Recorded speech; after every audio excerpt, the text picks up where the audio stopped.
Hello, high. আপনারা কিরকম আছেন? আশা করি ভালোই আছেন। আমরাও আপনাদের দুবাই ভালোই আছি। তো এই যে আমাদের বাড়িতে আজকে মেহমান এসেছে, আমার বান্ধবী এগুলো। আর এই যে দাদাভাই এসেছে, এরা অনেক দূরের, গঙ্গারামপুরের এরা আছে। তো আমরা একসাথে এখানে থাকি, আগে একই সাথে থাকতাম। তো বেড়াতে এসেছে আজকে আমাদের বাসায়। তো তার জন্য কিছু খাওয়া দাওয়া করব। আর ভিডিওটা যদি ভালো লাগে আপনারা একটা লাইক সাবস্ক্রাইব করে দেবেন প্লিজ। অনেক কষ্ট করে ভিডিও বানাই। তো অনেকক্ষণই এসেছে দাদা দিদিরা, তো একটুখানি আগে কথা বললাম।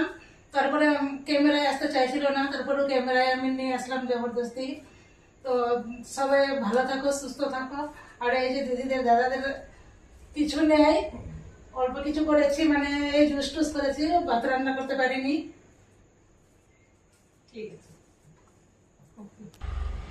দাদা, নাও এগুলো।